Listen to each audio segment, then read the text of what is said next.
This is 24. നമസ്കാരം. Encounter തുടങ്ങുന്നു. കാനൂനിക നിയമപ്രകാരം കന്യാസ്ത്രീ പാലിക്കേണ്ട ചട്ടങ്ങൾ ലംഘിച്ചു എന്നതിന്റെ പേരിലാണ് സിസ്റ്റർ ലൂസി കളപ്പുര സഭയിൽ നിന്ന് പുറത്താക്കപ്പെട്ടത്. എന്നാൽ ഫ്രാങ്കോ മുളയ്ക്കലിനെതിരെ നിലപാടെടുത്തതിനുള്ള പകപോക്കലാണിതെന്നാണ് സിസ്റ്റർ ലൂസിക്ക് പറയാനുള്ളത്. അതെന്തായാലും കുർബാനയിൽ പങ്കെടുക്കാതിരിക്കാൻ സിസ്റ്റർ ലൂസിയെ മഠത്തിൽ പൂട്ടിയിട്ടതും വാലും തലയുമില്ലാത്ത അപവാദ പ്രചാരണങ്ങൾ സമൂഹ മാധ്യമങ്ങളിൽ പറന്നു നടക്കുന്നതും ചോദ്യം ചെയ്യപ്പെടേണ്ടതാണ്. പുറത്താക്കൽ നടപടിയുടെ ന്യായീകരണങ്ങൾ സഭ നിരത്തുമ്പോൾ സിസ്റ്റർ ലൂസിയെയും സമൂഹം കേൾക്കേണ്ടതുണ്ട്. ഈ പശ്ചാത്തലത്തിൽ എൻകൗണ്ടർ പരിശോധിക്കുന്നു. ക്രൂശിക്കപ്പെട്ടോ സിസ്റ്റർ ലൂസി?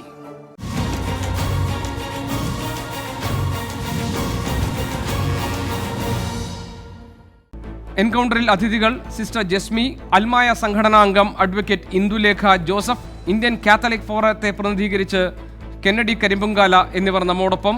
ഒപ്പം തന്നെ സിസ്റ്റർ ലൂസി കളപ്പുര ടെലിഫോൺ ലൈനിലുമുണ്ട്. ഒരു കാര്യം ആദ്യമേ പറയട്ടെ. സിസ്റ്റർ ലൂസി കളപ്പുര ഇന്ന് പോലീസിന് മൊഴി നൽകിയ ശേഷം ഏറെ ക്ഷീണതയായി ഇപ്പോൾ മഠത്തിൽ ഇരിക്കുകയാണ്. അതുകൊണ്ട് തന്നെ സിസ്റ്റർ ലൂസി ഈ ചർച്ചയുടെ തുടക്കത്തിൽ തന്നെ ഒരു അഭ്യർത്ഥന മുന്നോട്ട് വെച്ചിരുന്നു. അവരുടെ ഭാഗം, അവരോട് ചോദിക്കാനുള്ള ചോദ്യങ്ങൾ നേരത്തെ തന്നെ ചോദിച്ചവരെ ഒഴിവാക്കണമെന്ന്. അതുകൊണ്ട് സിസ്റ്റർ ലൂസിയോടാണ് ഞാൻ കുറച്ച് ചോദ്യങ്ങൾ എനിക്ക് ചോദിക്കാനുള്ളത്. ഞാൻ ആദ്യം സിസ്റ്റർ ലൂസിയോട് ചോദിക്കാൻ പോകും. സിസ്റ്റർ ലൂസി, താങ്കൾക്ക് എന്നെ കേൾക്കാമോ? ഇന്ന് എന്താണ് മഠത്തിൽ സംഭവിച്ചത്? ഇന്ന് മഠത്തിൽ സംഭവിച്ചതിന് തൊട്ട് മുമ്പില് ഒരു 3 മാസമായിട്ട് സംഭവിച്ചുകൊണ്ടിരിക്കുന്നത് പറയാം. 3 മാസമായിട്ട് ഇവിടെ രാവിലത്തെ കുർബാനയ്ക്ക് പോകുന്ന സമയത്ത് അവസാനം പോകുന്നയാളാണ് അടുക്കള വാതിലാണ് തുറന്നിടുക. അതിലൂടെയാണ് ഞങ്ങൾ അവസാനം പോകുന്നയാളാണ് പൂട്ടി താക്കോല് കയ്യിൽ വെക്കുകയും പിന്നെ തുറക്കുകയും ചെയ്യുന്നത്. അതിന്റെ സാഹചര്യം വന്നത് അടുക്കളയിൽ ശുശ്രൂഷ ചെയ്യുന്ന ചേച്ചി 3 മാസമായിട്ട് ഞങ്ങൾക്കില്ല. അവര് വിട്ടുപോയത് കൊണ്ടാണ്. അല്ലെങ്കിൽ അങ്ങനെ തുറക്കുക അടയ്ക്കുക എന്ന് പറയുന്ന ഒരു കാര്യം ആ ചേച്ചിയാണ് ചെയ്യുന്നത്. അപ്പൊ അതില്ലാത്തത് കൊണ്ടാണ് ഈ 3 മാസമായിട്ട്. അപ്പോ ഈ 3 മാസമായിട്ട് അങ്ങനെ മിക്കവാറും ദിവസങ്ങളിൽ ഞാനാണ് അടച്ചുകൊണ്ടിരുന്നത്. ഈ ഓഗസ്റ്റ് 7-ാം തീയതി എന്നെ ഡിസ്മിസ് ചെയ്ത ദിവസത്തിന്റെ പിറ്റേ ദിവസം മുതൽ രാവിലെ കുർബാനയ്ക്ക് പോകുന്ന സമയത്ത് ഒരു സുപ്പീരിയർ സിസ്റ്റർ അവിടെ ഉണ്ടാവും. അവർക്ക് പറ്റില്ലെങ്കിൽ വേറെ ഏതെങ്കിലും ഒരു സിസ്റ്ററിനെ അവിടെ നിർത്തിയിട്ടുണ്ടാവും. എന്നെ പുറത്ത് കടത്തി വാതില് പൂട്ടി താക്കോല് അവര് കൈവശം സൂക്ഷിക്കുന്ന ഒരു പരിപാടി 8-ാം തീയതി രാവിലെ മുതൽ തുടങ്ങി. ഞാൻ കുർബാനയ്ക്ക് ഇറങ്ങുന്ന സമയം വരെ വെയിറ്റ് ചെയ്ത് പൂട്ടി അവര് താക്കോല് കൈപ്പിടിക്കുന്നു. അവര് വരുന്നോടം വരെ കുർബാന കഴിഞ്ഞ് വരുമ്പോൾ ഞാൻ അവർക്ക് വേണ്ടി വെയിറ്റ് ചെയ്ത് മഠത്തിന്റെ മുമ്പിൽ കാത്തു നിൽക്കേണ്ടി വരുന്നു. അതായത് ഈ പറയുന്നത് ഓഗസ്റ്റ് 7-ന് സിസ്റ്റർ ലൂസിയെ സഭയിൽ നിന്ന് പുറത്താക്കിയിരിക്കുന്നു എന്ന ഒരു നടപടി വന്ന ശേഷമുള്ള പുതിയ ശീലം. അതെ അതെ, അതങ്ങനെ തുടരുന്നതിനിടയിലാണ് ഇന്നലെ 17-ാം തീയതി കഴിഞ്ഞ് ഞാൻ അവിടെ ഇല്ലായിരുന്നു. 18-നാണ് ഞാൻ വന്നത്. 17-ഉം 18 യാത്രയിലായിരുന്നു. 18-ന് ഇന്നലെ വൈകുന്നേരം വന്നു. പിന്നെ ഇന്ന് രാവിലെ ഞാൻ സാധാരണ പോലെ വരുമ്പോൾ തുറന്നു കിടക്കുന്ന വാതില് അടച്ചിട്ടിരിക്കുകയാണ്. പുറത്തുനിന്നാണ് പൂട്ടിയിരിക്കുന്നത്. അപ്പൊ എനിക്ക് കുർബാനയ്ക്ക് പോകാൻ ഒരു നിവൃത്തിയില്ലാതെ ആയിപ്പോയി. എനിക്ക് വല്ലാത്ത വിഷമം തോന്നി. അപ്പം മാറി മാറി വരുന്ന ആ രീതി ഒരു നല്ല ശീലമല്ല, നല്ലൊരു കാര്യമല്ലാതെ തോന്നി. കാരണം 17-ാം തീയതിയാണ് എന്നോട് പുറത്തു പോകാൻ പറഞ്ഞിരിക്കുന്നത്. അമ്മയോട് വന്ന് കൂട്ടിക്കൊണ്ട് പോകാൻ പറഞ്ഞിരിക്കുന്നത്. അപ്പീൽ കൊടുത്തതാണ്. എന്നിട്ട് അതുപോലും വകവയ്ക്കാതെ അപ്പീൽ കൊടുത്തിട്ടുണ്ടെങ്കിൽ എല്ലാ റൈറ്റോടും കൂടി അവരെ മറ്റുള്ള സിസ്റ്റേഴ്സിനെ പോലെ തന്നെ റൈറ്റോട് കൂടി തന്നെ താമസിക്കാൻ എനിക്ക് അവകാശമുണ്ട്. പക്ഷെ വളരെ മോശമായ രീതിയിൽ ഒരു പറങ്കൽ എന്ന് വേണമെങ്കിൽ പറയാം. വിശുദ്ധ കുർബാന മനഃപൂർവ്വം ചെയ്തതാണ്. ശരി, ഞാൻ ഇടയ്ക്കൊരു കാര്യം ചോദിച്ചോട്ടെ. അതായത് ഞങ്ങളുടെ അന്വേഷണത്തിൽ പോലീസിൽ നിന്ന് കിട്ടിയ ഒരു വിവരമാണ്. അത് നേരിട്ട് സിസ്റ്ററോട് ചോദിക്കുകയാണ്. അതായത് അവിടെ 4 പേരാണ് നിങ്ങളുള്ളത് എന്നാണ്. 5 പേരാണ് നിങ്ങളുള്ളതെന്ന് ഞാൻ കരുതുന്നു. 4ആണോ 5 ആണോ സിസ്റ്റർ? 5 പേരാണ്. അതിൽ ഒരാൾക്ക് ചില ശാരീരിക അസ്വസ്ഥതകൾ ഉണ്ടായിരുന്നു. അതുകൊണ്ട് കുർബാനയ്ക്ക് പോകാൻ കഴിയില്ല. അങ്ങനെ അസുഖബാധിതയായ ഒരാൾ അവിടെ ഉള്ളത് കൊണ്ട് അവർ പൂട്ടി പുറത്തു പോയി എന്ന് പോലീസിനോട് പറഞ്ഞതായി ഒരു സൂചനയുണ്ടായിരുന്നു. അത് ശരിയാണോ? ഞങ്ങളുടെ ഈ കോൺവെന്റ് വലിയൊരു ഓർഫനേജ് ആയിരുന്നു. ഇപ്പോഴല്ല, ആ ഒരു വലിയൊരു കെട്ടിടമാണ്. അതിന്റെ സാധാരണ എല്ലാ ദിവസവും ഞാൻ 34 വർഷമായി കുർബാനയിൽ പങ്കെടുക്കുന്ന സ്ഥിരമായി. അപ്പൊ അതിരാവിലെ ഇവിടെ നിന്ന് സാധാരണ സിസ്റ്റേഴ്സ് എല്ലാവരും ഇറങ്ങിപ്പോകുന്നു. പ്രത്യേകിച്ച് ഈ 3 മാസം ഞാനുമായിട്ട് അവരൊരു കോണ്ടാക്റ്റും ചെയ്യാത്ത സ്ഥിതിയില് അവര് കിടക്കുന്നുണ്ടോ പോകുന്നുണ്ടോ നമുക്ക് അറിയത്തില്ല. വലിയൊരു കോൺവെന്റ് ആണ്. ഈ പറഞ്ഞ സിസ്റ്റർ കിടക്കുന്നത് ഒരു വലിയ ഹോളിലാണ്, ഹോളിന്റെ അങ്ങേയറ്റത്ത്. അത് എല്ലാ റൂമും ഇതിനപ്പൊ തന്നെ ഇറങ്ങുമ്പോൾ തന്നെ ലോക്ക് ചെയ്യുന്ന രീതിയാണ് എപ്പം മുറിയിൽ നിന്ന് ഇറങ്ങിയത് ഈ മഠത്തില്. അങ്ങനെ ഇരിക്കുന്ന സാഹചര്യത്തിൽ ഞാൻ ഒരു കാരണവശാലും അറിയുന്നില്ല ഇങ്ങനെ ഒരാൾ ഇതിനകത്തുണ്ടെന്ന്. അങ്ങനെ ഒരു സുഖമില്ലാത്ത ഒരാളും ഞാനും ഉണ്ടെന്ന് അറിയാമല്ലോ ഈ കൂട്ടിപ്പോയ ആൾക്ക്. അതുകൊണ്ട് സംഗതിയുടെ ഗൗരവം ഇരട്ടിയാവുകയാണ് ചെയ്യുന്നത്. സുഖമില്ലാത്ത ഒരു സിസ്റ്ററിനെ അകത്ത് കിടത്തി എന്നെയും അകത്ത് ഇരുത്തി പുറത്തുനിന്ന് മുറിമുട്ടി പോകുന്നത് ഇരട്ടി ഗൗരവമുള്ള ഒരു കാര്യമായിട്ട് ഞാൻ കാണുന്നത്. ഇത് അവർ പോലീസിനോട് പറയുന്നത് ഞാൻ കേട്ടു. അവര് പോലീസ് വന്ന് മുറി തുറന്നു കൊടുത്തപ്പോഴേ സുഖമില്ലാത്തൊരു സിസ്റ്റർ ഉള്ളത് കൊണ്ടാണ് പുറത്തുനിന്ന് കൂട്ടിപ്പോയത്. അതിനകത്ത് എന്താ എനിക്ക് മനസ്സിലാകുന്നില്ല. ശരി, അത് ഞാൻ ഒരു ക്ലാരിറ്റിക്ക് വേണ്ടി ചോദിച്ചു എന്നുള്ളൂ. സിസ്റ്റർ ലൂസി, ഇനി പ്രധാനപ്പെട്ട ചില ഭാഗങ്ങളിലേക്ക് വരാം. ഒന്ന്, 7-ാം തീയതിയാണ്, താങ്കൾ തന്നെ പറഞ്ഞതുപോലെ 7-ാം തീയതിയാണ് താങ്കൾക്കെതിരെ നടപടി എടുത്തിരിക്കുന്നു എന്ന കാര്യം അറിയിക്കുന്നതും 10 ദിവസത്തിനകം മഠം ഒഴിഞ്ഞു പോകണം എന്ന് താങ്കളോടും താങ്കളുടെ മാതാവിന് അമ്മയ്ക്കും ഈ വിവരങ്ങൾ കൈമാറുന്നത്. 10 ദിവസം എന്ന് പറഞ്ഞാൽ 17-ാം തീയതിയാണ്. ശരിയാണ്, താങ്കൾ ഈ കാര്യത്തിൽ വത്തിക്കാൻ ഒരു അപ്പീൽ നൽകിയിട്ടുണ്ട്. മര്യാദയനുസരിച്ച് അത് പരിഗണിക്കുകയും അതുവരെ താങ്കൾക്ക് ഈ തൽസ്ഥിതി തുടരാനുള്ള അനുമതി ലഭിക്കേണ്ടതുമാണ്. ഏതായാലും ഈ 10 ദിവസം കഴിഞ്ഞു, ഇനി ഈ മഠത്തിൽ താങ്കൾക്ക് അവകാശമില്ല എന്നതിൻ്റെ പേരിലാണോ താങ്കളെ തടങ്കലിലാക്കാനോ അല്ലെങ്കിൽ ഒറ്റപ്പെടുത്താനോ ഉള്ള ശ്രമം ഈ ഒപ്പമുണ്ടായിരുന്നവരിൽ നിന്ന് നേരിടേണ്ടി വന്നത്? ഏകദേശം അതേ പരിശ്രമം 2018 സെപ്റ്റംബർ 23 തുടങ്ങിയതാണ്.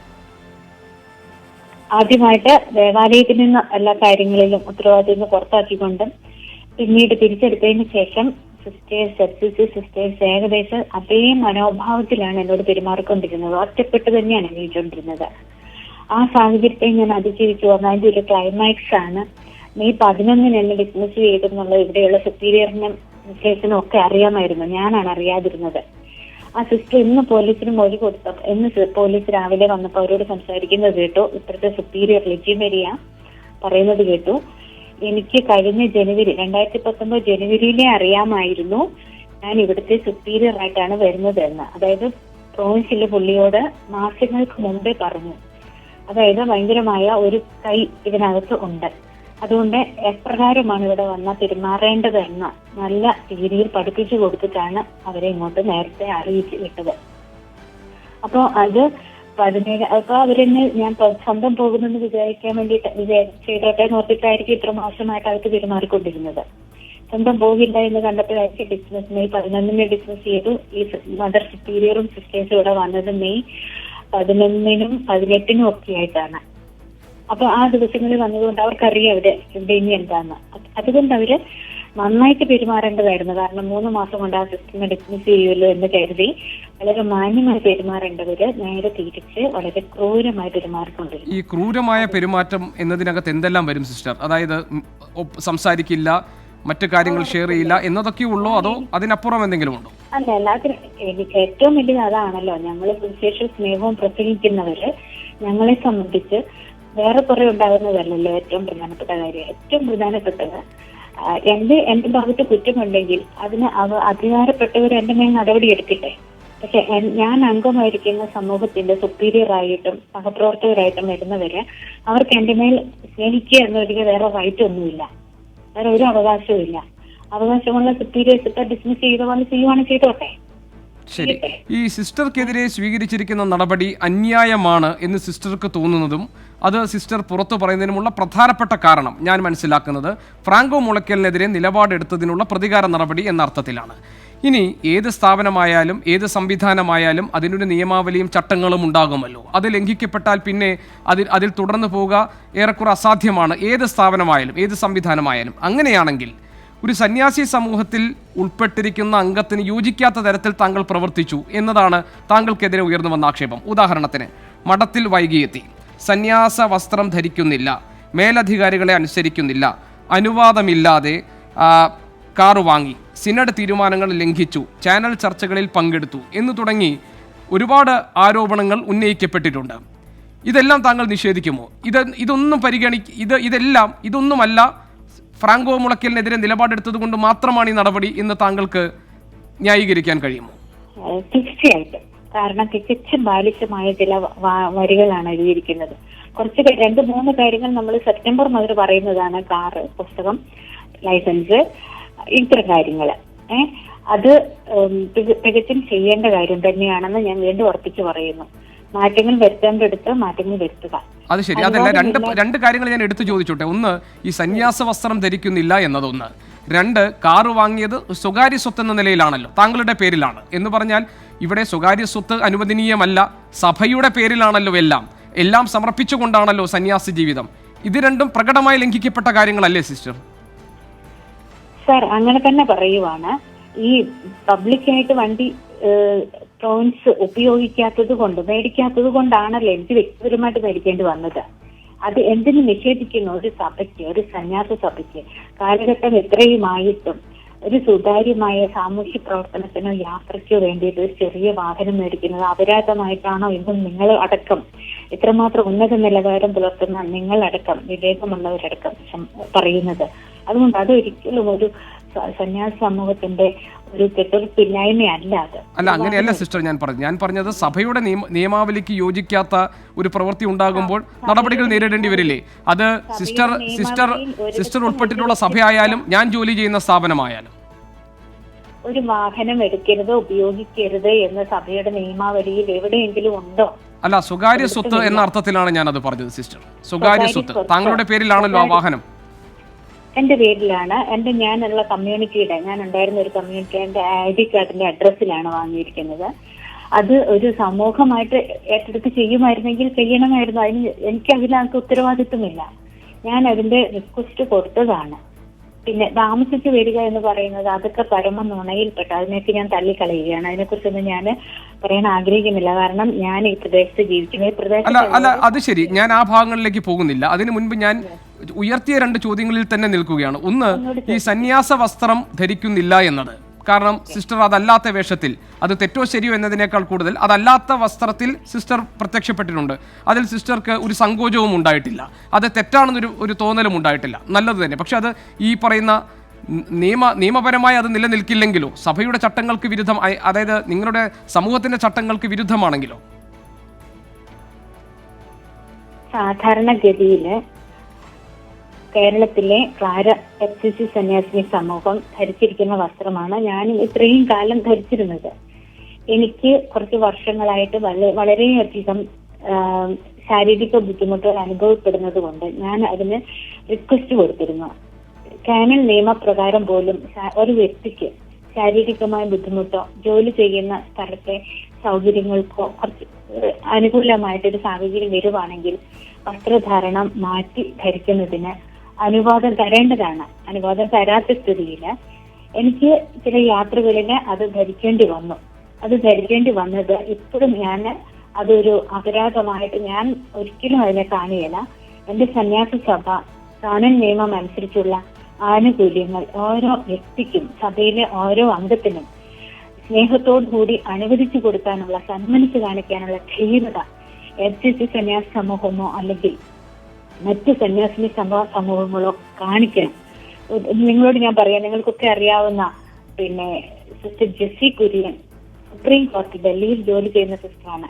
അവരുടെ സന്യാസ സഭകളിൽ ഇത്തരത്തിലുള്ള ഉടുപ്പിടുന്നവരും പിന്നെ സാരി ധരിക്കുന്നവരും ഒക്കെയുണ്ട്. ഒപ്പം അവരുടെ സന്യാസ സഭവും ലേ ഡ്രസ് ധരിച്ചുകൊണ്ട് സിസ്റ്റർ ജെസ്സി കുര്യൻ തന്നെ എത്രയോ സ്ഥലങ്ങളിൽ എല്ലാ സ്ഥലങ്ങളിൽ തന്നെ യാത്രയിലും അത് ആൾക്കൊരു പ്രത്യേകത കാണും ശരീരത്തിന്. ആ പ്രത്യേകതകൾ അനുസരിച്ച് ചിലപ്പം അസഹനീയമായിരിക്കും, അല്ലെങ്കിൽ അവരുടെ സ്വാതന്ത്ര്യം കൊടുത്തിട്ടുണ്ടാവും. എന്തുകൊണ്ട് അങ്ങനെയുള്ളൊരു സ്വാതന്ത്ര്യം എല്ലാവർക്കും എപ്പോഴും ധരിക്കണമെന്ന് ഒരു വാശിയുമില്ല എനിക്ക്. എന്റെ ശാരീരിക പ്രത്യേകതയ്ക്ക് ഒത്തിരി ബുദ്ധിമുട്ട് അനുഭവപ്പെടുന്നത് കൊണ്ടാണ് അത്തരത്തിലുള്ള ഒരു അപേക്ഷ കൊടുത്തതും കാത്തിരുന്നതും അവസാനം ചില യാത്രകളിൽ മാത്രം ധരിക്കേണ്ടി വന്നതും.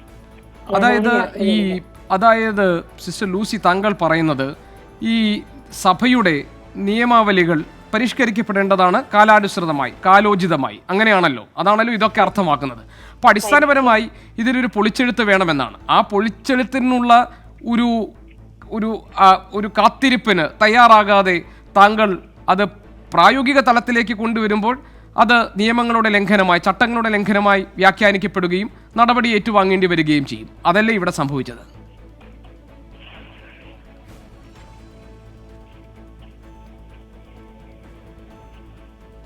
സിസ്റ്റർ ലൂസി, താങ്കൾക്ക് എന്നെ കേൾക്കാമോ? എനിക്ക് തോന്നുന്നു സിസ്റ്റർ ലൂസിയുടെ ടെലിഫോൺ ലൈൻ കട്ടായി പോയിട്ടുണ്ട്. തുടർച്ചയായി ചോദ്യങ്ങൾ ചോദിച്ച് വളരെ വേഗം ഒഴിവാക്കി തരണമെന്ന് സിസ്റ്റർ ലൂസി അഭ്യർത്ഥിച്ചിരുന്നു. അതുകൊണ്ടാണ് മറ്റ് അതിഥികളിലേക്ക് ഞാൻ വരാൻ വൈകിയത്. ഇനി ഞാൻ മറ്റുള്ളവരിലേക്ക് പോവുകയാണ്. കാത്തലിക് ഫോറത്തെ പ്രതിനിധീകരിച്ച് ഈ ചർച്ചയിൽ പങ്കെടുക്കുന്നത് ശ്രീ കെന്നഡി കരിമ്പുങ്കാലയാണ്. ശ്രീ കെന്നഡി കരിമ്പുങ്കാല, ഈ സഭയ്ക്ക് എന്നെ പുറത്താക്കാനുള്ള അധികാരമില്ല. ചില പ്രശ്നങ്ങൾ ഉണ്ടായിട്ടുണ്ട്, അതിനെല്ലാം കൃത്യമായ ന്യായീകരണങ്ങൾ നിരത്തിയിട്ടുണ്ട്. എന്നിട്ടും സഭ ഒരു പ്രതികാര നടപടിയോടുകൂടിയാണ് എന്നോട് പെരുമാറുന്നത്. ഇതാണ് സിസ്റ്റർ ലൂസിക്ക് പറയാനുള്ളത്. അവർ പറഞ്ഞിട്ടുള്ള കാര്യങ്ങൾ ഇപ്പോൾ ഏറ്റവും ഒടുവിൽ ഇന്നിപ്പോൾ മഠത്തിൽ അവരെ പൂട്ടിയിട്ടു. ഈ സംഭവം അവർ ഇറങ്ങിക്കൊടുക്കേണ്ട സമയമായി, അതുകൊണ്ട് ഇങ്ങനൊരു നടപടി എന്നാണ് അവർ പറയുന്നത്. അത് സത്യമല്ലേ? കാരണം ഇവിടെ പോപ്പിന് തന്നെ ഒരു അപ്പീൽ കൊടുത്ത് കാത്തിരിക്കുകയാണ്. ഈ ഘട്ടത്തിൽ ഇത്ര ക്രൂരമായി സിസ്റ്റർ ലൂസിയോട് പെരുമാറുന്നതിനെ ന്യായീകരിക്കാൻ കഴിയുമോ? മുരളീകൃഷ്ണൻ, ആദ്യം തന്നെ മുരളീകൃഷ്ണൻ തെറ്റല്ല. ഇന്ത്യൻ കാത്തലിക് ഫോറം എന്ന് പറഞ്ഞ് ഞാൻ നേരത്തെ ആ സംഘടനയെ പ്രതികരിച്ചിട്ടുണ്ട്. പക്ഷേ നിലവിൽ ഞാനിവിടെ എത്തിയിരിക്കുന്നത് വേൾഡ് ക്രിസ്ത്യൻ കൗൺസിൽ WCCയെ പ്രതികരിച്ചാണ്. താങ്കൾ ആ മാറ്റം ഞാൻ അറിഞ്ഞില്ല, താങ്കൾ ക്ഷമിക്കണം. അതിൻ്റെ പ്രസിഡന്റ് എന്നുള്ള നിലയിലാണ്. മുരളീകൃഷ്ണൻ ഇതുവരെ പറഞ്ഞതെല്ലാം ഞാൻ ശ്രദ്ധിക്കുകയായിരുന്നു. പക്ഷേ ആദ്യം തന്നെ താങ്കളെ കുറ്റപ്പെടുത്താൻ കഴിയില്ല. കാരണം താങ്കളുടെ ഗസ്റ്റ് താങ്കളോട് ആദ്യം തന്നെ പറഞ്ഞു തുടർച്ചയായി ചോദ്യങ്ങൾ ചോദിച്ച് ഒഴിവാക്കി തരണമെന്ന്. അങ്ങനെ ഒരു വൺ സൈഡഡായി അവർക്ക് പറയാനുള്ളത് മാത്രം പറഞ്ഞിട്ട് അവർ ഓടി രക്ഷപ്പെടാനുള്ളൊരു അവസരം കൊടുത്തത് എനിക്ക് വളരെ ഖേദമുണ്ട്. കാരണം എനിക്ക് അവരോട് നേർക്കുനേരെ സംസാരിക്കാനും അവർ പറഞ്ഞതിനെ ഖണ്ഡിക്കാനും എനിക്കിപ്പോൾ അവസരമില്ലാതായി. അവർ സുരക്ഷിതയായി അവരൊരു താവളത്തിലേക്കും അവർ മാറി.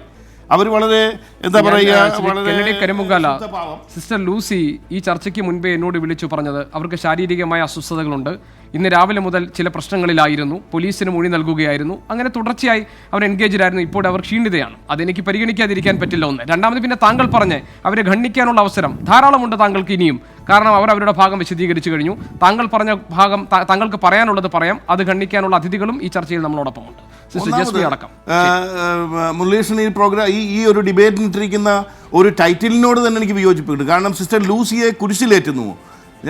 ഞങ്ങൾ കുരിശെന്ന് പറഞ്ഞാൽ ത്യാഗത്തിൻ്റെയും സ്നേഹത്തിൻ്റെയും പരമമായ ഒരു സിമ്പൽ എന്ന നിലയിലാണ് ക്രൈസ്തവ വിശ്വാസികൾ കാണുക.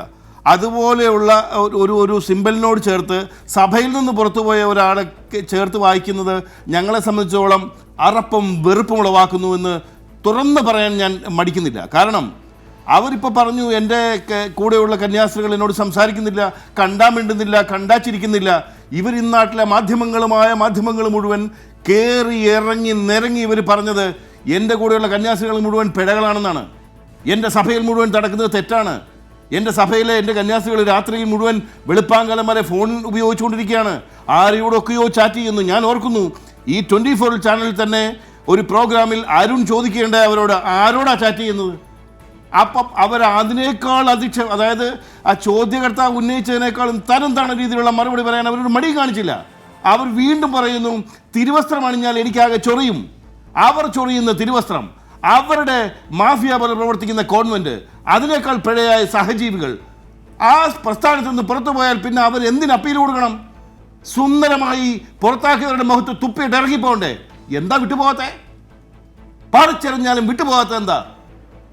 എന്തിന്റെ ബലത്തിലാണ് ഇപ്പൊ അവിടെ കയറി കിടക്കുന്നത്? അങ്ങനെ വിട്ടുപോവുകയാണോ ശ്രീ കരിമ്പുങ്കാല ചെയ്യേണ്ടത്, അതോ അതിനെ നവീകരിക്കുകയാണോ ഒരു സംവിധാനത്തെ? ഇനി അവരെ സംബന്ധിച്ചോളം ഒന്നല്ല മുരളീകൃഷ്ണൻ, ഒന്നല്ല രണ്ടല്ല മൂന്നല്ല, നിരവധി അവസരങ്ങൾ അവർക്ക് കൊടുത്തു കഴിഞ്ഞതാണ്. ആ കൊടുത്തപ്പോഴൊക്കെ അവർ പരിഹസിക്കുകയായിരുന്നു സഭയെ, ആ കോൺവെന്റിനെ പരിഹസിക്കുകയായിരുന്നു.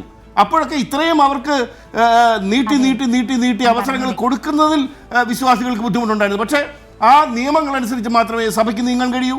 അവരുടെ കോൺഗ്രിഗേഷൻ അതിൻ്റേതായിട്ടുള്ള ചില ചിട്ടവട്ടങ്ങളുണ്ട്. അതനുസരിച്ച് തന്നെയാണ് അവർ മുന്നോട്ട് പോയത്. അതനുസരിച്ച് അവർക്ക് നോട്ടീസ് കൊടുത്തു. ആ നോട്ടീസിനെ അവർ പുച്ഛിക്കുക, ഞാൻ വരില്ല, മദർ സുപ്പീരിയർ വിളിച്ചാൽ എനിക്ക് സൗകര്യമില്ല, ഇതൊക്കെയാണ് അവർ മറുപടി പറയുക. ഇത് അതിനൊക്കെ ശേഷം ഇപ്പോൾ പുറത്തേക്കുള്ള വഴി തെളിഞ്ഞു. അതിന് കൃത്യമായി ഒരു ദിവസം പറഞ്ഞു. സഭ എന്താ ചെയ്തത്? നേരെ നടതള്ളി റോഡിലേക്ക് ഇറക്കുകയല്ല ചെയ്ത്, ഉത്തരവാദിത്തോടു കൂടി ഏൽപ്പിച്ച വീട്ടുകാരെ വിളിച്ച് അവരോട് പറയുന്നു, ഇവർ സഭയുടെ നടപടി നേരിടുന്നു, ഇനി നിങ്ങൾ ഏറ്റുവാങ്ങണം. അതല്ലേ ചെയ്യേണ്ടത്? അതുകൊണ്ട് അർദ്ധരാത്രി പുറത്തോട്ടിറക്കണമായിരുന്നു. അതിനെയും അവർ കുറ്റപ്പെടുത്തുകയാണ്. എൻ്റെ അമ്മയെ വിളിച്ചു പറഞ്ഞ് എന്നെ വിളിച്ചോണ്ട് പോകാൻ. പിന്നെ അതല്ലേ ചെയ്യേണ്ടതാണ് കൃത്യമായി നിയമപ്രകാരം ചെയ്തുകൊണ്ടിരിക്കുന്നത്. പിന്നെ കരിമ്പുങ്കാല, ഈ ചർച്ചയിൽ ഒരു ഘട്ടത്തിലും ഞാനിത് കൊണ്ടുവരരുതെന്ന് വിചാരിച്ചതാണ്. പക്ഷേ താങ്കൾ ഇത്രയും പറഞ്ഞ സ്ഥിതിക്ക് ഇവിടെ ഒരു വീഡിയോ പ്രചരിപ്പിക്കുന്നുണ്ട് മൈ സിറോ മലബാർ ചർച്ച് എന്ന ഫേസ്ബുക്ക് പേജിൽ. അതിൽ സിസ്റ്റർ ലൂസിയെ വളരെ മോശമായി തരംതാണ രീതിയിൽ അവതരിപ്പിക്കുന്ന ചില ദൃശ്യങ്ങൾ കണ്ടു. ആ ദൃശ്യത്തിൻ്റെ ഉള്ളടക്കത്തിലേക്ക് ഞാൻ പോകില്ല, അത് പോകാൻ ഞാൻ ആഗ്രഹിക്കുന്നില്ല. പക്ഷേ നിങ്ങളുടെ ഭാഗത്തു നിന്നും ഈ ശ്രമങ്ങൾ നടക്കുന്നുണ്ട്.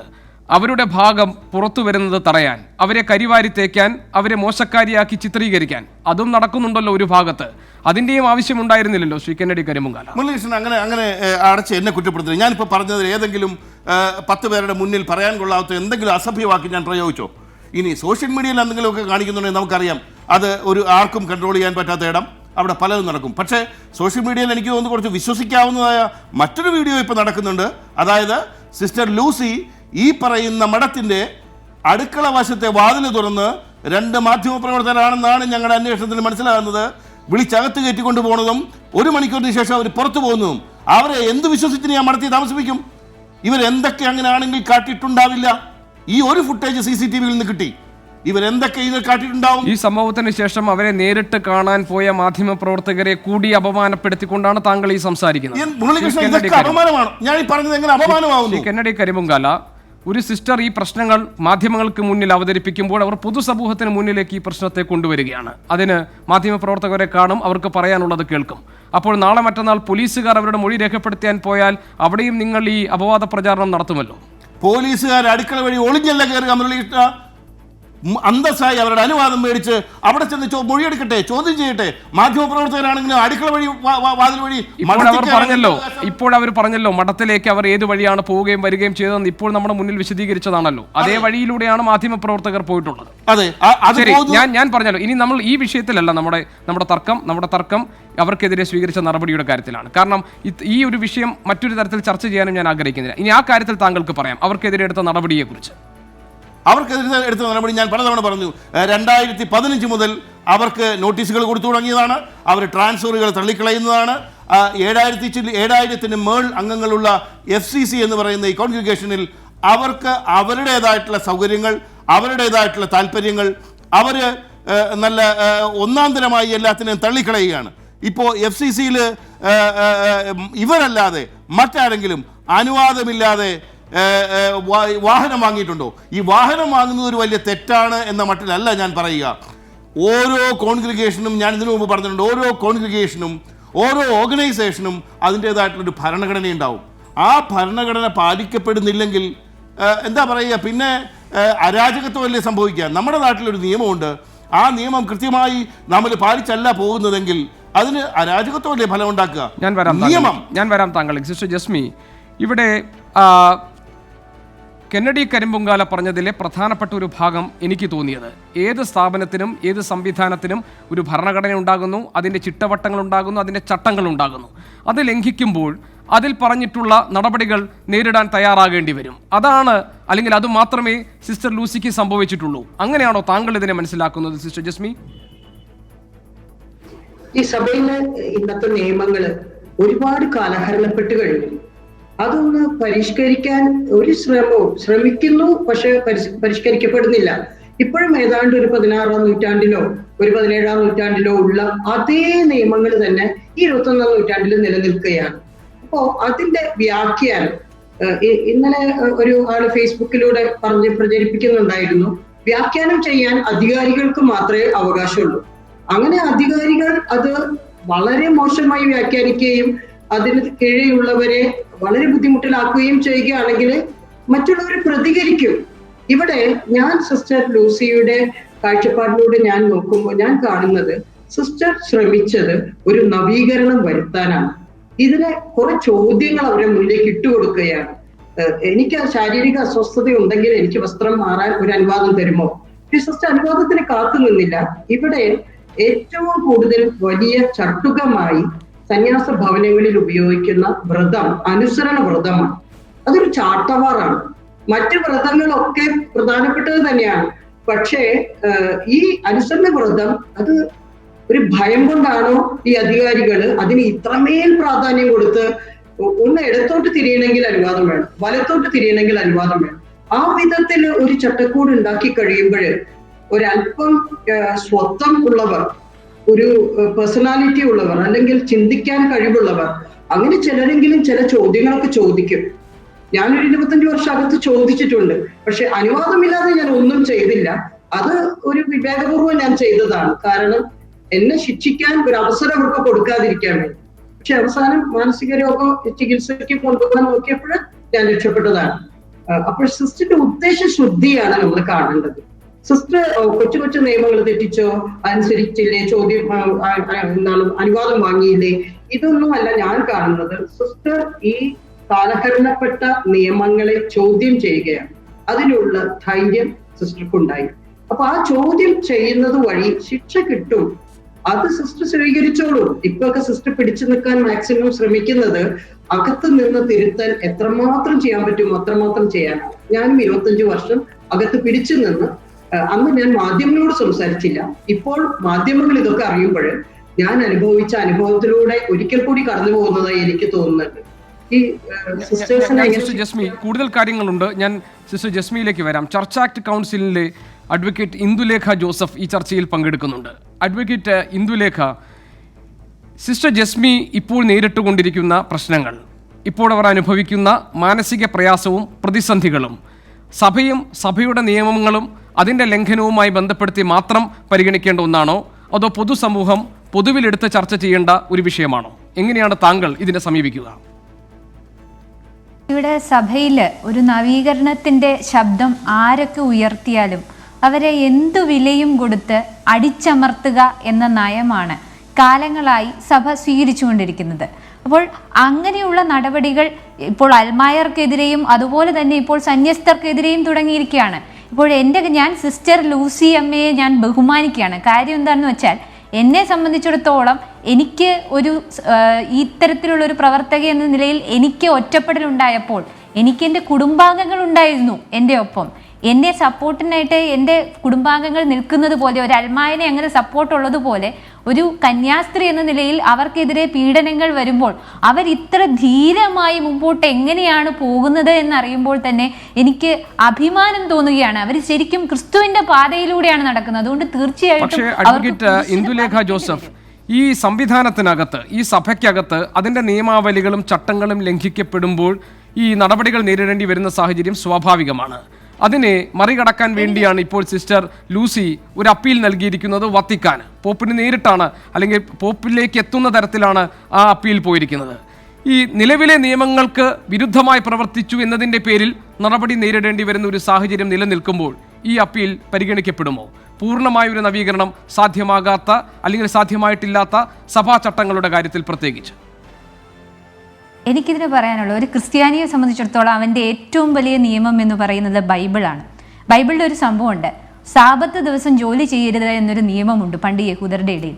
അപ്പോൾ ആ ദിവസം ഒരു രോഗിയായ മനുഷ്യനെ സുഖപ്പെടുത്തിയ ക്രിസ്തുവിനെ ഇവർ നിയമം ലംഘിച്ചല്ലോ എന്ന് പറഞ്ഞു. അപ്പോൾ ക്രിസ്തു പറഞ്ഞത്, സാബത്ത് എന്ന് പറയുന്നത് മനുഷ്യന് വേണ്ടിയിട്ടുള്ളതാണ്, മനുഷ്യൻ എന്ന് പറയുന്നത് സാബത്തിന് വേണ്ടിയിട്ടില്ല.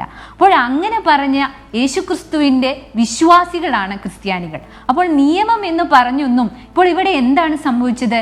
ഈ സിസ്റ്റർ ലൂസിയെ ഉൾപ്പെടുന്ന അതുപോലെയുള്ള സന്യസ്തയായ ആ സന്യാസിനിക്കെതിരെ ഒരു പീഡനത്തിൻ്റെ രീതിയിലുള്ള ഒരു നിലപാടുണ്ടായപ്പോൾ അവർ പ്രതികരിച്ചു. ആ പ്രതികരിച്ചതിനെ ബൈബിൾ അനുസരിച്ച് നോക്കിയാൽ നിയമലംഘനമായി കാണാൻ കഴിയില്ല. അതിനെ ഏറ്റവും വലിയ നിയമലംഘനമായി ചിത്രീകരിച്ചുകൊണ്ട്. അപ്പോൾ എനിക്ക് മനസ്സിലാകാത്തത്, ബൈബിളാണോ നമ്മൾ ആശ്രയിക്കേണ്ടത്? അത് ക്രിസ്തു ഞങ്ങളെ പഠിപ്പിച്ചത് നീതിക്ക് വേണ്ടി പാടുപീഡകൾ സഹിക്കണമെന്നാണ്, നീതിക്ക് വേണ്ടി വിശപ്പും ദാഹവും സഹിക്കണമെന്നാണ്. അപ്പോൾ ഞങ്ങൾ ഏറ്റവും വലിയ നിയമമായി കാണുന്നത് ബൈബിളാണ്.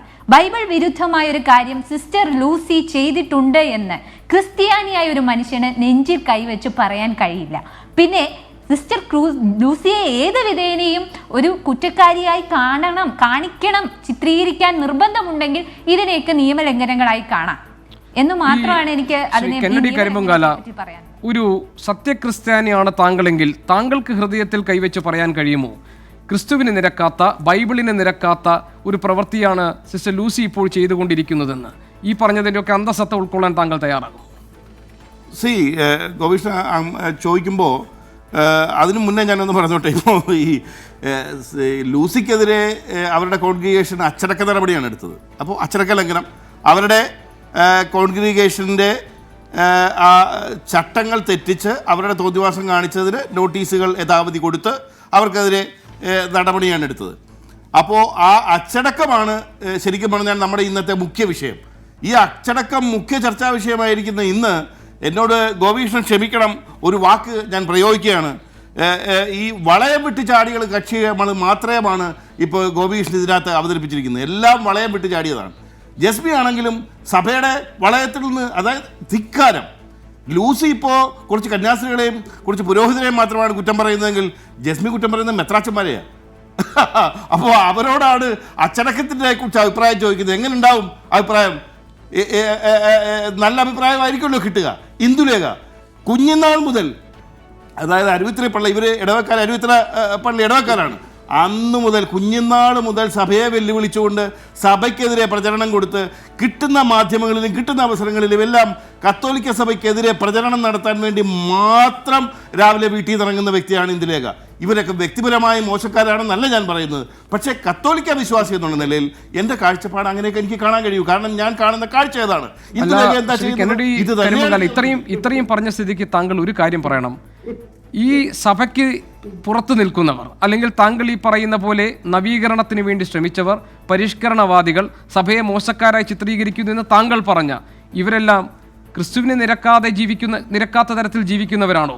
ക്രിസ്തു വിരുദ്ധരാണോ ഇവരെല്ലാം? അല്ല, ഞാൻ പറയട്ടെ, നമുക്ക് ഒരു കാര്യത്തെ എങ്ങനെ വേണേലും വ്യാഖ്യാനിക്കാൻ കഴിയും. ഇപ്പം ഈ നാട്ടിൽ എന്താ പറയുക, നമ്മുടെ ലോകത്ത് പലതരത്തിലുള്ള പാർട്ടികളുണ്ട്, പലതരത്തിലുള്ള എന്താ പറയുക തത്വസംഹിതകളുണ്ട്. കമ്മ്യൂണിസത്തിന്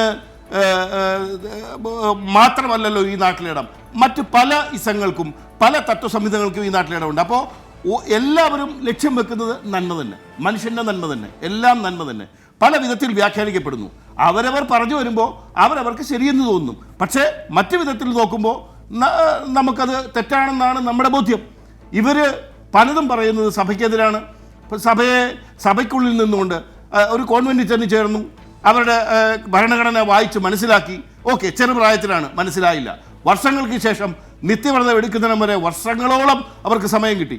അതിനുശേഷം അവർ ആ വൗ എടുത്തപ്പോൾ എല്ലാം മനസ്സിലാക്കി. അതിനുള്ള പ്രായത്തിൽ ആ സഭാവസ്ത്രം സ്വീകരിച്ചു. അതിനുശേഷം അതിനെ കുറ്റം പറയുക, ഭരണഘടനയെ കുറ്റം പറയുക, ആ കോൺഗ്രിഗേഷനെ കുറ്റം പറയുക, സഭാവസ്ത്രം ഇട്ട ചൊറിയുന്നെന്ന് പറയുക, അവർക്ക് സ്വാതന്ത്ര്യമില്ല എന്ന് പറയുക, വാഹനം മേടിക്കണമെന്ന് പറയുക, കവിത എഴുതണം, നാടകം നടത്തണം, അവർക്ക് ദിവസവും മാധ്യമങ്ങൾ കയറി ഇറങ്ങണം, അവരുടെ ശമ്പളം അവിടെ കൊടുക്കില്ല. ഇപ്പോൾ ഞാൻ ചോദിക്കട്ടെ, സിസ്റ്റർ ലൂസി ആ മഠത്തിൽ സത്യത്തിൽ താമസിക്കാൻ താങ്കൾക്ക് അർഹതയുണ്ടോ? താങ്കളുടെ ശമ്പളം പോലും താങ്കൾ അവിടെ കൊടുക്കുന്നില്ല. താങ്കളിപ്പോൾ അവരുടെ ചെലവിലല്ലേ അവിടെ കഴിയുന്നത്. അത് കഴിഞ്ഞിട്ട് പിന്നെ അവരെ കുറ്റം പറയാൻ നാണമില്ലേ? സത്യത്തിൽ നിങ്ങളെപ്പോലുള്ള ബാക്കി, നിങ്ങളൊഴിച്ച് ബാക്കി ആ കോൺഗ്രിഗേഷനിലെ മുഴുവൻ പേരും ആ മഠത്തിന് അവരുടെ അധ്വാനിക്കുന്ന പണം കൊടുക്കുമ്പം ആ പണം തരുന്ന നിങ്ങളിപ്പോൾ ആഹാരം കഴിക്കുന്നതെന്ന് ഓർക്കുക. ആ ആഹാരം കഴിച്ചിട്ട് അവരുടെ നേരെ തുപ്പരുത് നിങ്ങൾ. ഞാൻ താങ്കളിലേക്ക് വരാം. സിസ്റ്റർ ജസ്മി, നിങ്ങൾ ഒരു അഭിപ്രായ പ്രകടനം, നിങ്ങളെന്ന് ഞാൻ ഉദ്ദേശിച്ചത് താങ്കളും അഡ്വക്കേറ്റ് ഇന്ദുലേഖ ജോസഫിനും ഈ വിഷയത്തിൽ ഒരു അഭിപ്രായ പ്രകടനം നടത്തുമ്പോൾ അതിൻ്റെ അർഹതയെ തന്നെ ഒരു ഘട്ടത്തിൽ ചോദ്യം ചെയ്യുന്നുണ്ട് കരിമ്പുംകാല. അദ്ദേഹം അത് പൂർണ്ണമായി സമ്മതിക്കുമോ എന്ന് എനിക്കറിയില്ല. ഏതായാലും ഈ വിഷയത്തിൽ സിസ്റ്റർ ലൂസി ഇതുവരെ ചെയ്ത മുഴുവൻ കാര്യങ്ങളും അങ്ങനെയാണെങ്കിൽ തെറ്റായിരുന്നു. സഭയ്ക്ക് നിരക്കാത്ത തരത്തിൽ, സഭയുടെ ചട്ടങ്ങൾ പാലിക്കാത്ത തരത്തിൽ, സഭയിലെ അന്തേവാസികളെ മോശക്കാരായി ചിത്രീകരിക്കുന്ന തരത്തിൽ, അങ്ങനെ ഒരു വിശുദ്ധിയുടെ മേലങ്കി അണിയാൻ വേണ്ടിയുള്ള ശ്രമമാണ് സിസ്റ്റർ ലൂസി നടത്തിയത്. അതിന് മാധ്യമങ്ങൾ ഒത്താശ പാടുന്നു എന്ന ആക്ഷേപമാണ് അദ്ദേഹത്തെ പോലുള്ളവർക്കുള്ളത്. എന്ത് മറുപടി അതിന്? ഇപ്പോൾ ഇവിടെ ചർച്ചയ്ക്ക് ഇരിക്കുന്നവരിലെ വിശുദ്ധ ക്രിസ്ത്യാനിയായിട്ട് ഇപ്പോ കരിമ്പുംകാല ചേട്ടൻ മാത്രമേ ഉള്ളൂ എന്നാണ് എനിക്കിപ്പോൾ മനസ്സിലായത്. ബാക്കി എല്ലാവരും തെറ്റുകാരാണ്. എന്തായാലും ഒരു വിശുദ്ധന്റെ കൂടെ ഇരുന്ന് ചർച്ച ചെയ്യാവുന്ന ഭാഗ്യം കിട്ടിയത് ഞാൻ അഭിമാനിക്കുന്നു. പിന്നെ ധിക്കാരിയായ എന്നൊക്കെ പറഞ്ഞു എന്നെ കുറിച്ച്. ഞാൻ എന്ത് ധിക്കാരമാണ് ചെയ്തത് എന്ന് കരിമ്പുംകാലച്ചേട്ടൻ ഒന്ന് പറഞ്ഞു തന്നാൽ നല്ലതായിരുന്നു. അനുസരണത്തിനെതിരെ ഒരു മുട്ടുസൂചിയുടെ ഒരു പ്രശ്നം പോലും ഞാൻ ചെയ്തു എന്ന് എന്റെ അധികാരികൾ പോലും എന്നോട് പറയില്ല, നിങ്ങളോട് ആരോടും പറയില്ല. കാരണം അത് ഞാൻ വളരെ ശ്രദ്ധിച്ച് ഞാൻ ജീവിച്ച ഒരു കാര്യമായിരുന്നു. എന്നെ മാനസികമായി എന്നെ ചികിത്സിക്കാൻ കൊണ്ടുവന്നു എന്ന് പറഞ്ഞപ്പോൾ പ്രിൻസിപ്പൽ ആയിരിക്കുമ്പോൾ ഞാൻ ചില കാര്യങ്ങളൊക്കെ ചെയ്തു, നീതിക്ക് വേണ്ടി കുറച്ച് കാര്യങ്ങളൊക്കെ ചെയ്തു. അപ്പോൾ അത് അവർക്ക് പണം സ്പർശിക്കപ്പെട്ടു. അവിടെ വാങ്ങിക്കുന്ന കോഴ ഞാൻ നിർത്തലാക്കി. പിന്നീട് 4 വർഷം കൂടി എനിക്കുണ്ടായിരുന്നു. അപ്പൊ ഭീമമായ സംഖ്യയായിരിക്കും കോഴയായി വാങ്ങാൻ പറ്റാത്തതെന്ന് അവർ തിരിച്ചറിഞ്ഞു. അതുകൊണ്ട് അവരെന്നെ മാനസിക രോഗിയാക്കി ചെയ്തിട്ട് വേണം എന്നെ അവിടെ നിന്ന് മാറ്റാൻ, പ്രിൻസിപ്പൽ സ്ഥാനത്ത് നിന്ന് മാറ്റാൻ. ബെസ്റ്റ് പ്രിൻസിപ്പൽ അവാർഡ് എനിക്ക് കിട്ടിപ്പോയി. അപ്പൊ അതുകൊണ്ട് എനിക്ക് മെന്റൽ ആണെന്ന് പറഞ്ഞിട്ടേ എന്നെ മാറ്റാൻ പറ്റുള്ളൂ. അതുകൊണ്ട് അവർ മാറ്റാൻ ശ്രമിച്ചപ്പോൾ അത് അനുസരണവ്രതത്തിൽ പെടില്ല എന്ന് യേശുവിനോടുള്ള നിരന്തരമായ സമ്പർക്കത്തിലൂടെ ഞാൻ മനസ്സിലാക്കി. അനുസരണവ്രതത്തിൽ എന്റെ ബുദ്ധി പോലും അടിയറ വെക്കേണ്ട, അതായത് മാനസിക രോഗിയാകേണ്ട ഒരു അനുസരണം ഞാൻ ചെയ്യേണ്ട എന്ന് എനിക്ക് നിശ്ചയമുള്ളതുകൊണ്ട് ഞാൻ അവിടെ നിന്ന് ഇറങ്ങാൻ തീരുമാനിച്ചത്. ഇവിടെ ഈ സിസ്റ്റർ ലൂസി ചെയ്ത കാര്യങ്ങൾ ചെയ്യാൻ ധൈര്യമുള്ളവർ വളരെ കുറവാണ്. സിസ്റ്റർ ഇതിലൂടെയൊക്കെ ഒരു സന്ദേശം തരുന്നുണ്ട്, മാറ്റങ്ങൾ വരുത്തൂ, പഴയ കാലത്തിന്റെ ആ ചട്ടക്കൂടിൽ ഒരു മാറ്റം വരുത്തൂ. അപ്പൊ അത് സിസ്റ്ററിലൂടെ തന്നെയല്ലേ ചെയ്യാൻ പറ്റുള്ളൂ. അതിനുള്ള ധീരത മറ്റുള്ളവർക്ക് ഉണ്ടായി കാണില്ല. മിണ്ടാതെ ഇങ്ങനെ പപ്പറ്റുകളായി ഇരിക്കുന്നവർക്കൊക്കെ അവിടെ വളരെ സമാധാനമായി ജീവിക്കാം. പക്ഷെ അതല്ലല്ലോ നമ്മുടെ ജീവിതം കൊണ്ട് നമ്മൾ ഉദ്ദേശിക്കുന്നത്. അപ്പോൾ സിസ്റ്റർ അത് ഇപ്പൊ കാറ് വാങ്ങി, അതിനൊരു കാരണം. അപ്പൊ ചിന്തിക്കണം, മഠത്തിലുള്ളവര് ഇതേക്കുറിച്ചൊക്കെ ചിന്തിക്കണം. സിസ്റ്ററിന് സ്നേഹപൂർവ്വം അത് തിരുത്തേണ്ടടുത്ത് തിരുത്തുകയും അതുപോലെ അനുവദിക്കേണ്ട സ്വാതന്ത്ര്യം, ദൈവമക്കളുടെ സ്വാതന്ത്ര്യത്തിലേക്കാണ് ഞങ്ങൾ വിളിച്ചിരിക്കണേ. ഞങ്ങൾക്ക് ഈ 3 വ്രതം തരുമ്പോഴും പറയുന്ന ഈ 3 വ്രതങ്ങളും ദൈവമക്കളുടെ സ്വാതന്ത്ര്യത്തിലേക്ക് നിങ്ങളെ വളർത്തുന്നു. അങ്ങനെ ഞങ്ങളെ പഠിപ്പിച്ച അതൊക്കെ ഞങ്ങൾ അനുഷ്ഠാനവിധിയും കോൺസ്റ്റിറ്റ്യൂഷനും കാനൂൻ നിയമത്തിന്റെ ചില ഭാഗങ്ങളും ഒക്കെ പരീക്ഷ എഴുതി ജയിച്ചവരാണ് ഞങ്ങളൊക്കെ.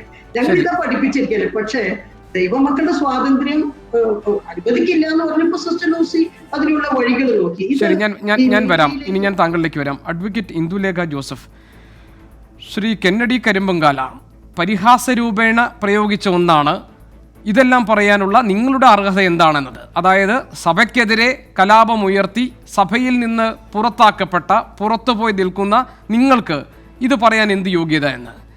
സഭയുടെ അകത്ത് നിന്നുകൊണ്ട് പ്രശ്നങ്ങൾ അല്ലെങ്കിൽ സഭയുടെ ഈ ചില തീരുമാനങ്ങളും നിയമങ്ങളുമൊക്കെ ഉണ്ടാക്കുന്ന പ്രതിസന്ധികൾ എന്താണെന്ന് വ്യക്തിതലത്തിൽ അനുഭവിച്ച ആളുകളാണല്ലോ ഇപ്പോൾ സിസ്റ്റർ ജസ്മിയും അഡ്വക്കേറ്റ് ഇന്ദുലേഖയും ഒക്കെ തന്നെ. അവിടെ നിങ്ങൾ കലാപമുണ്ടാക്കുന്നു, നിങ്ങൾ ആ പ്രശ്നങ്ങൾ പരസ്യമായി ഉയർത്തുന്നു, നിങ്ങൾ അതിനെതിരെ രംഗത്ത് വരുന്നു, നിലപാടെടുക്കുന്നു. പക്ഷേ അൾട്ടിമേറ്റ്ലി ഫൈനലി ഏറ്റവും ഒടുവിൽ ഇതിലൊന്നും ഒരു മാറ്റവും സംഭവിച്ചിട്ടില്ലല്ലോ. നിങ്ങൾ പുറത്തായി എന്നല്ലാതെ ആത്യന്തികമായി ഈ സംവിധാനത്തിന് ഏതെങ്കിലും തരത്തിലുള്ള നവീകരണം സാധ്യമായിട്ടുണ്ടോ? അതേ അനുഭവത്തിലൂടെ ആയിരിക്കുമോ സിസ്റ്റർ ലൂസിക്കും കടന്നു പോകേണ്ടി വരിക ഈ ഘട്ടത്തിൽ? ഒന്നാമതായി തന്നെ ഞാൻ പറയുകയാണ്, ഞാൻ സഭയുടെ പുറത്തല്ല. ഞാൻ വിശുദ്ധ കുർബാന സ്വീകരിക്കുകയും അതോടൊപ്പം തന്നെ ഈ പറയുന്ന എല്ലാത്തരം കൂതാശകളും സ്വീകരിച്ച് ഒന്നാന്തരം നസ്രാണിയായിട്ട് തുടരുന്ന ഒരു വ്യക്തിയാണ്. അതുകൊണ്ട് ഞാൻ സഭയ്ക്ക് പുറത്താണ് എന്നുള്ള ആരോപണം ഒട്ടും ശരിയല്ല. രണ്ടാമതായി, ഒരു യഥാർത്ഥ ക്രിസ്ത്യാനി എന്ന് പറയുന്ന ആള് ചെയ്യേണ്ടത് ക്രിസ്തുവിനെ പോലെ ക്രിസ്തുവിൻ്റെ കുരിശെടുത്ത് ക്രിസ്തുവിൻ്റെ പുറകെ നടക്കാൻ നമുക്ക് കഴിയണം. അപ്പോൾ ക്രിസ്തുവിൻ്റെ ജീവിതം അനുകരിച്ച് ക്രിസ്തുവിൻ്റെ പുറകെ കുരിശെടുത്ത് നടക്കുമ്പോൾ ഒരുപക്ഷെ കെന്നഡി ചേട്ടനെ പോലെയുള്ള ആളുകൾ പുച്ഛിച്ചേക്കാം, അവർ പരിഹസിച്ചേക്കാം. പക്ഷേ ആ പരിഹാസങ്ങളൊക്കെ ആ ക്രൂശിതനായ ക്രിസ്തു ഏറ്റുവാങ്ങിയതുപോലെ തന്നെ ഏറ്റുവാങ്ങാൻ ഞാൻ തയ്യാറാണ്. അതുകൊണ്ട് എനിക്ക് യാതൊരുവിധ വിഷമവുമില്ല. ഞങ്ങൾ സഭയ്ക്ക് എതിരുള്ളവരല്ല. സഭയിലെ നേതാക്കൾ അവരുടെ ബോധമില്ലായ്മ കൊണ്ട് ക്രിസ്തുവിനെ അടിച്ചു പുറത്താക്കുന്നതിന് മുമ്പ് ക്രിസ്തുവിനെ സഭയിൽ നിലനിർത്തുക എന്ന എളിയ ആഗ്രഹമുള്ള വ്യക്തികളാണ് ഞങ്ങൾ. അതുകൊണ്ട് ദയവായി ഞങ്ങൾക്ക് ഇതിൽ പറയാനായി അവകാശമില്ല എന്ന് പറയേണ്ട ആവശ്യമില്ല. മാത്രമല്ല, മാർപ്പാപ്പ വളരെ വ്യക്തമായി നമ്മുടെ മാർപ്പാപ്പ പറയുണ്ടായി, നിങ്ങൾ go and create mess in the diocese എന്നാണ് അൽമായരോട് പറഞ്ഞത്. നിങ്ങൾ ഡയോസിസുകളിൽ പോയി പ്രശ്നങ്ങൾ ഉണ്ടാക്കുവിൻ. അവിടുത്തെ അഴിമതിക്കും അനീതിക്കുമെതിരെ പ്രതികരിക്കുവാനായി ആഹ്വാനം ചെയ്യുന്ന ഫ്രാൻസിസ് മാർപ്പാപ്പ മുൻപിലുള്ളപ്പോൾ ഞങ്ങൾക്ക് ഇതൊന്നും പേടിക്കേണ്ട ആവശ്യമില്ല. തെറ്റ് കണ്ടാൽ പ്രതികരിക്കണമെന്ന് തന്നെയാണ് ക്രിസ്തുദേവൻ ഞങ്ങളെ പഠിപ്പിച്ചത് തൻ്റെ ജീവിതം കൊണ്ട്. അതുകൊണ്ട് അങ്ങനെ പ്രതികരിക്കുന്ന ഒരു തെറ്റായിട്ടോ ഞങ്ങൾ സഭയ്ക്ക് പുറത്തുള്ളവരായിട്ടോ, ഞാൻ ജനിച്ചു വീണത് സഭയ്ക്കെതിരെ പ്രവർത്തിക്കുന്നതെന്നൊക്കെ പറഞ്ഞ് എനിക്ക് അത്ഭുതം തോന്നി. കാരണം എന്നെ കോളേജിലെ പ്രശ്നമൊക്കെ ഉണ്ടായത് ഏകദേശം എൻ്റെ 18 വയസ്സിലോ മറ്റോ ആണ്. അപ്പോൾ എന്തൊക്കെ പറഞ്ഞാലും ഇത്തരത്തിലുള്ള ഒരു പ്രതികരിക്കുന്നത് തെറ്റാണ്, അത് ക്രിസ്തീയതയല്ല, അല്ലെങ്കിൽ ഫ്രാങ്കോ മുളയ്ക്കൽ പീഡിപ്പിച്ചാൽ അത് നന്നായി പോയി എന്ന് പറയുന്നതാണ് ക്രിസ്ത്യാനിയെങ്കിൽ എനിക്ക് ആ ക്രിസ്ത്യാനി ആവണ്ട, എനിക്ക് ക്രിസ്തുവിന്റെ ക്രിസ്ത്യാനി ആയാൽ മതി. ശ്രീ കെന്നഡി കരിമ്പുങ്കാല, നേരത്തെ താങ്കൾ പറഞ്ഞു സഭാചട്ടങ്ങളെക്കുറിച്ച്, സഭയിൽ ഒപ്പമുണ്ടായിരുന്നവരെ മോശക്കാരായി ചിത്രീകരിക്കുന്ന സിസ്റ്റർ ലൂസി കളപ്പുരയുടെ ചില രീതികളെക്കുറിച്ച്. താങ്കൾ അതിനിടയിൽ ഫേസ്ബുക്കിൽ പ്രചരിപ്പിക്കപ്പെടുന്ന ഒരു വീഡിയോ ദൃശ്യത്തെക്കുറിച്ചും അതിനെ സാധൂകരിക്കുന്ന തരത്തിലും ചില പരാമർശങ്ങൾ നടത്തി. ഈ ചർച്ചയ്ക്കിടെ എനിക്കിപ്പോൾ അയച്ചു കിട്ടിയ ഒരു വാട്സാപ്പ് സന്ദേശമുണ്ട് താങ്കളുടെ ശ്രദ്ധയിലേക്ക്. കത്തോലിക്ക സഭയുടെ കാനോൻ നിയമങ്ങൾ എന്നാണ് ആ വാട്സാപ്പ് സന്ദേശത്തിൻ്റെ തലക്കെട്ട്. ഈ സന്ദർഭത്തിൽ അത് വന്നതുകൊണ്ട് താങ്കളുടെ ശ്രദ്ധയിൽപ്പെടുത്തുകയാണ്. Father Thomas M Kottoor, father Jose Puthrukkayil, sister Stephy, താങ്കൾക്കറിയാമല്ലോ ആരാണ് അവരെന്ന്. സഭ ആരെയും പുറത്താക്കിയിട്ടില്ല, മൂവരെയും സഭ സംരക്ഷിച്ചു. ബിഷപ്പ് ഫ്രാങ്കോ മുളയ്ക്കൽ, എന്താണ് അദ്ദേഹത്തിനെതിരെയുള്ള കേസെന്ന് താങ്കൾക്കറിയാമല്ലോ, സഭ ബിഷപ്പിനെ പുറത്താക്കിയിട്ടില്ല. ഫാദർ റോബിൻ വടക്കഞ്ചേരി, പ്രായപൂർത്തിയാകാത്ത പെൺകുട്ടിയെ പീഡിപ്പിച്ച് ഗർഭിണിയാക്കി എന്ന കേസ്, സഭ റോബിനെ പുറത്താക്കിയിട്ടില്ല. ഫാദർ രാജു കൊക്കൻ, 9 വയസ്സുള്ള പെൺകുട്ടിയെ പീഡിപ്പിച്ചു, പോക്സോ കേസിൽ ജയിലിൽ കഴിയുന്നു, രാജുവിനെ സഭ പുറത്താക്കിയിട്ടില്ല. Father George Elias Jerry, father Edwin Figrez, father Thomas Thannikkum Thadathil, father Joseph Palanivel എന്നിങ്ങനെ കാനോനിക നിയമങ്ങൾ എന്ന പേരിൽ വന്നിരിക്കുന്ന വാട്സാപ്പ് സന്ദേശമാണ്. സഭ എടുക്കേണ്ടുന്ന നടപടികൾ ഈ വിഷയങ്ങളിൽ എടുത്തിട്ടുണ്ടോ, അതോ സിസ്റ്റർ ലൂസിയെ പോലുള്ളവർ മാത്രമാണോ സഭയെ കരിവാരിത്തേക്കുന്ന സഭയുടെ കണ്ണിലെ കരടുകൾ? സഭയ്ക്ക് കൃത്യമായ നടപടിക്രമങ്ങളുണ്ട്. ഒരാളെ പുറത്താക്കിയോ മറ്റോ കാര്യങ്ങളൊക്കെ ചെയ്യുമ്പോൾ കൃത്യമായ അന്വേഷണങ്ങളും കൃത്യമായ ഒരു കമ്മീഷനുകളുടെ ഒരു റിപ്പോർട്ടിൻ്റെയൊക്കെ അടിസ്ഥാനത്തിലാണ് കാര്യങ്ങൾ നടക്കുക. ഈ വാട്സാപ്പ് അയച്ച വ്യക്തിക്ക് ഈ സഭയിൽ നിന്ന് കർദിനാളന്മാരെ പുറത്തു കളഞ്ഞത് മനഃപൂർവ്വം ബോധപൂർവ്വം മറച്ചു വെക്കുകയാണ്. ഇപ്പോൾ ഈ പറഞ്ഞതിനകത്തൊക്കെ സാധാ പുരോഹിതരുടെ കാര്യമാണ് പറഞ്ഞത്.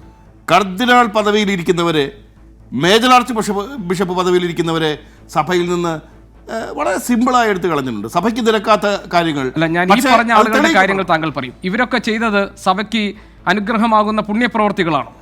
റോബിൻസന്റെ കാര്യത്തിനകത്ത് കൂടെ പലരും പറയുന്നതാണ്. ഞാൻ മനസ്സിലാക്കുന്നിടത്തോളം അദ്ദേഹത്തെ പരസ്യ കുർബാന ചെയ്യുന്നതിൽ നിന്ന് സഭ വിലക്കിയിട്ടുണ്ട്. മറ്റ് നടപടികളിലേക്ക് കടന്നതായി എനിക്കും ബോധ്യമില്ല. പക്ഷേ അതിപ്പോഴും അപ്പീലിൽ നിൽക്കുന്നു. ഞാൻ ഒരു മനുഷ്യൻ എന്ന നിലയിൽ, ഒരു വിശ്വാസി എന്ന നിലയിൽ താങ്കളോട് ചോദിക്കുകയാണ്, ഇവർ ചെയ്ത കുറ്റങ്ങൾ, അല്ലെങ്കിൽ ഇവർ ഈ ഇന്ത്യൻ ശിക്ഷാ നിയമം അനുസരിച്ച് ശിക്ഷിക്കപ്പെടാവുന്ന, മനസാക്ഷിക്ക് നിരക്കാത്ത, മനുഷ്യന് നിരക്കാത്ത ഇവർ ചെയ്തിട്ടുള്ള കുറ്റങ്ങളുമായി താരതമ്യം ചെയ്യുമ്പോൾ സിസ്റ്റർ ലൂസി കളപ്പുര ചെയ്ത കുറ്റം എത്ര വലുതാണ്?